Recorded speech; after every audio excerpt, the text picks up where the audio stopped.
No voo de Lisboa para o Porto, Sofia apertou a mão de Laura com força enquanto os olhares condenadores os rodeavam. A comissária de bordo, com voz fria e profissional, aproximou-se e pediu-lhes que se separassem imediatamente, alegando que o comportamento delas perturbava os outros passageiros e violava o respeito mútuo esperado na primeira classe.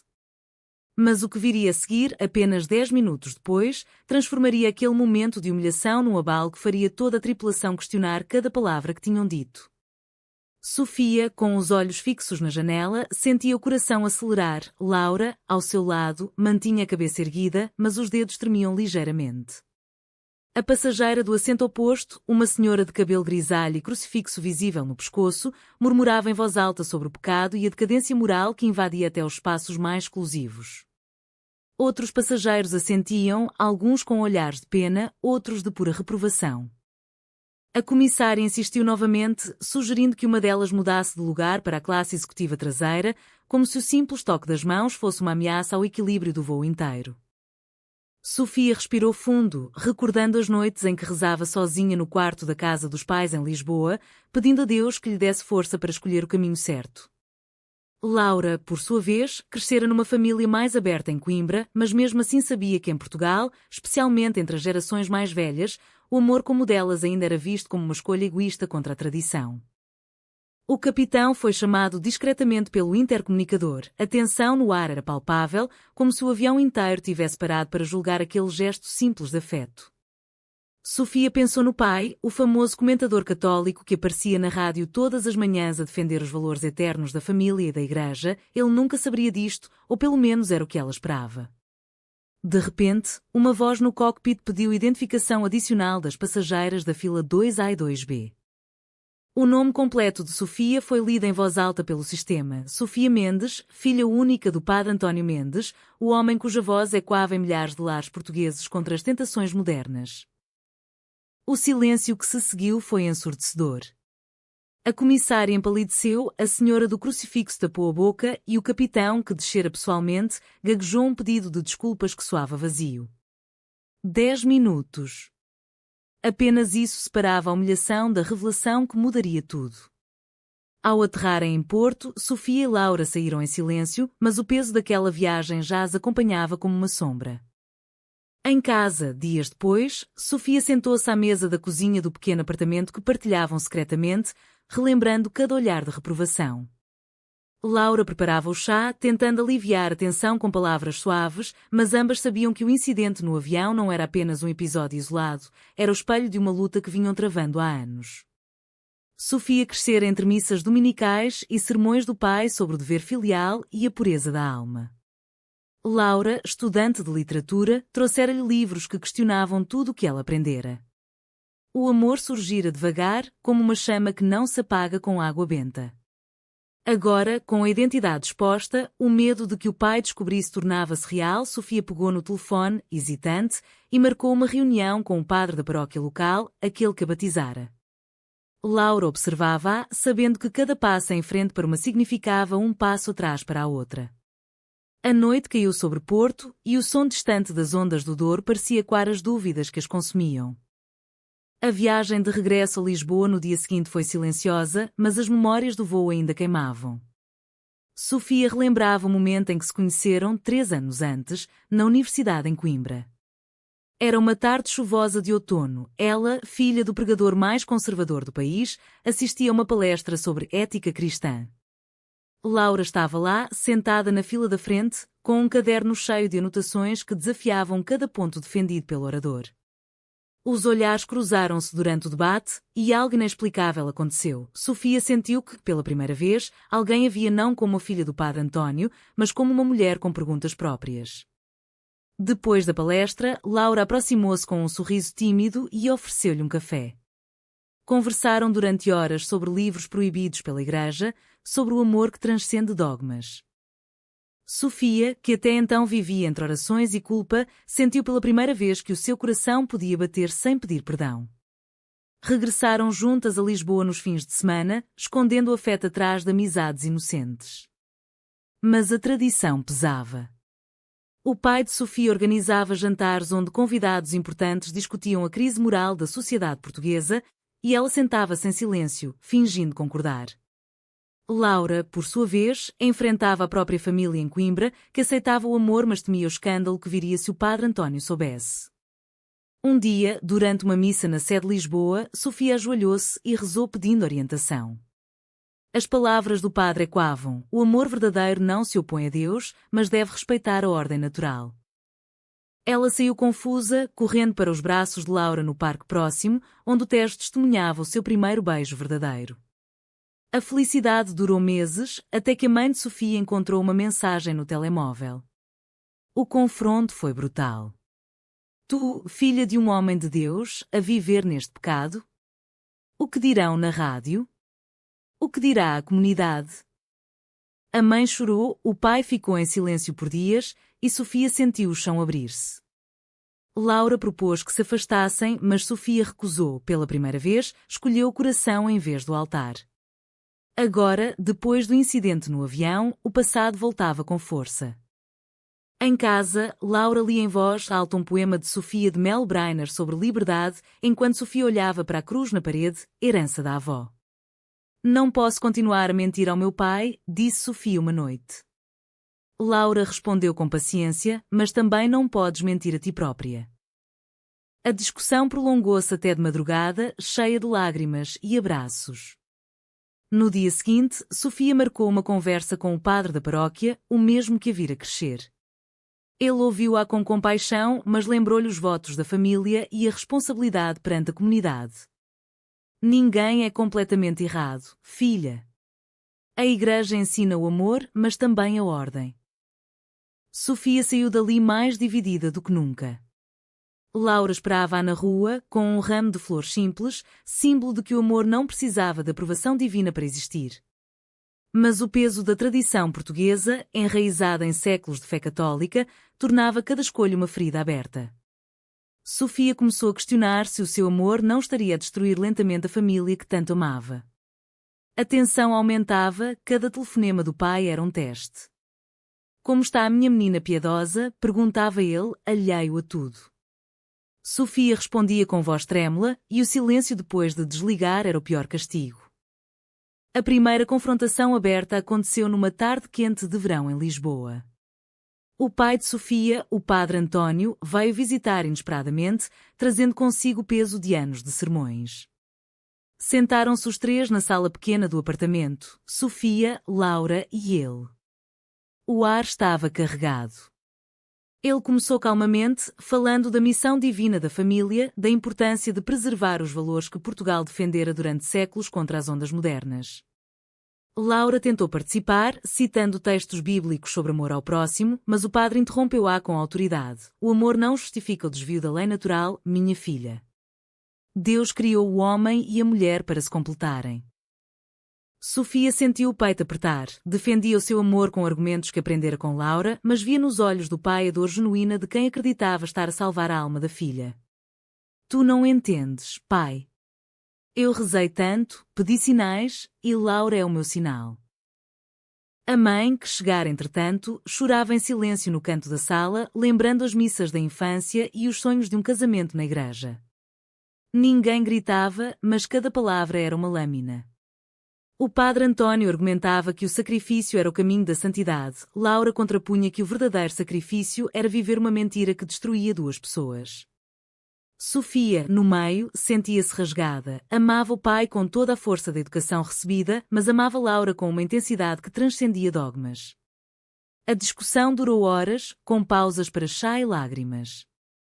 No final, o padre levantou-se, abençoou a filha e saiu dizendo: reza, Sofia. Deus perdoa, mas a escolha é tua. Laura abraçou Sofia, mas ambas sabiam que aquela conversa abrira uma fenda impossível de fechar. Dias depois, a comunidade começou a murmurar. Amigos de infância de Sofia enviavam mensagens cautelosas, questionando se era verdade o que se dizia. A rádio do pai recebeu chamadas anónimas sobre a filha do pregador. Sofia perdeu o emprego numa pequena editora católica, Laura enfrentou olhares frios na universidade. Decidiram viajar para o Alentejo para respirar, mas mesmo lá a tradição os perseguia. Numa aldeia, uma senhora idosa recusou servir-lhes o almoço ao perceber o laço que as unia. Sofia chorou naquela noite, questionando se o seu egoísmo não estaria a destruir não só a família, mas também a paz interior de Laura. Talvez eu devesse voltar para casa, sussurrou. Laura respondeu com firmeza, e eu? O meu amor também é real. A tensão subia, cada decisão parecia certa num momento e errada no seguinte.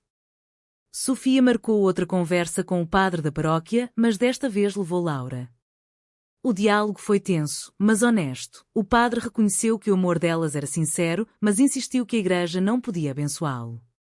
Não há vilões aqui, disse ele. Só almas a procurar a luz. Ao regressarem a Lisboa, Sofia tomou uma decisão que mudaria tudo. Escreveria uma carta ao pai explicando tudo. Laura apoiou, mas o medo crescia. O preço da verdade começava a revelar-se. A carta foi enviada numa manhã chuvosa. Sofia passou dias a escrevê-la, rasgando versões, rezando entre linhas. Contava a história desde Coimbra, o amor que nascera contra todas as probabilidades, a luta interna que a consumia. Pediu compreensão, não aprovação. A resposta do pai demorou 2 semanas, um envelope com uma única frase e um rosário antigo. Reza por ti e pela tua alma, filha. Eu rezo por nós todos. Sofia desabou. Laura segurou-a, mas o silêncio que se seguiu foi mais doloroso que qualquer discussão. Sofia começou a frequentar a igreja sozinha, ajoelhando-se horas a fio, pedindo um milagre que restaurasse a paz. O padre da paróquia ouviu-a novamente, desta vez com mais paciência. Muitos santos enfrentaram conflitos semelhantes, Sofia. O importante é assumires a responsabilidade pelas tuas escolhas, mesmo que doam. Laura, enquanto isso, mergulhava nos estudos, tentando dar espaço, mas o afastamento emocional crescia. Uma noite, depois de uma missa especial sobre família, Sofia voltou para casa e encontrou Laura a arrumar as malas.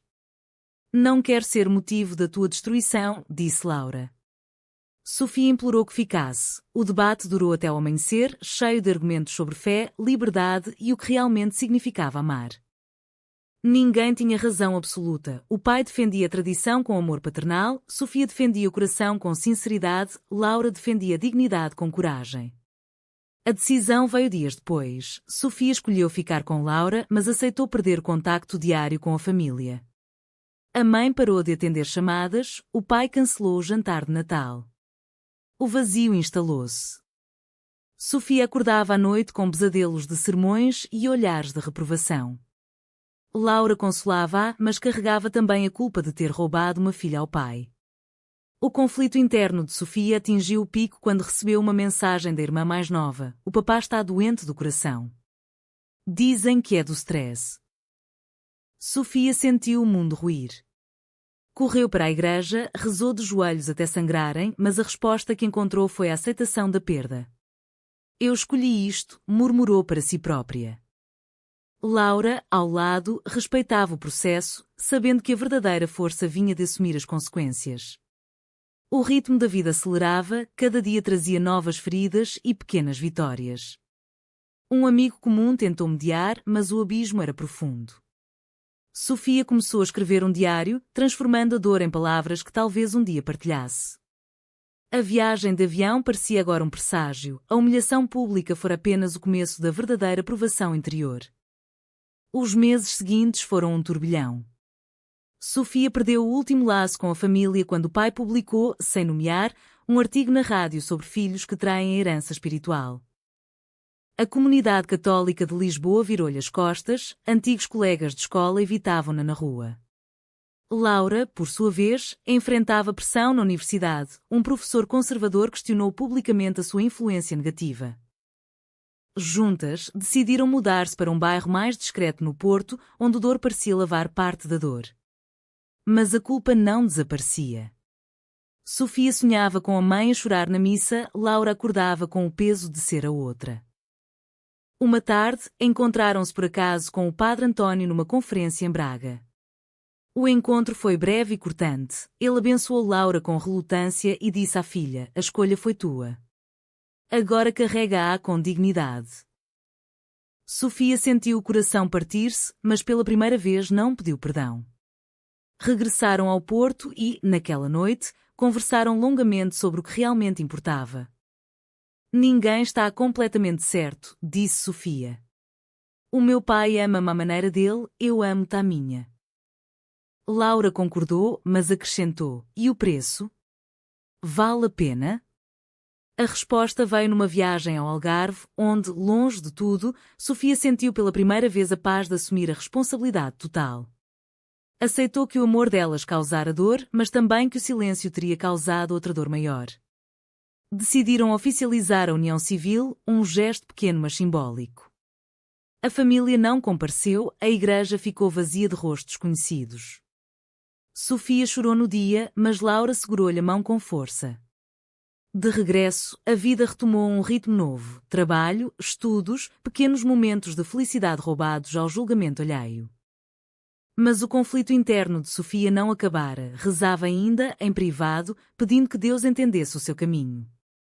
Laura respeitava esse espaço sagrado, sabendo que a fé de Sofia era parte dela.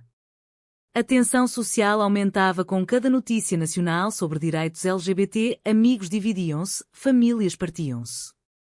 Sofia e Laura tornaram-se, sem querer, símbolo de algo maior. Um dia, uma antiga amiga de Sofia ligou: o teu pai perguntou por ti. Está doente. Sofia hesitou, mas decidiu não ir. A escolha doeu como nunca, mas era a sua.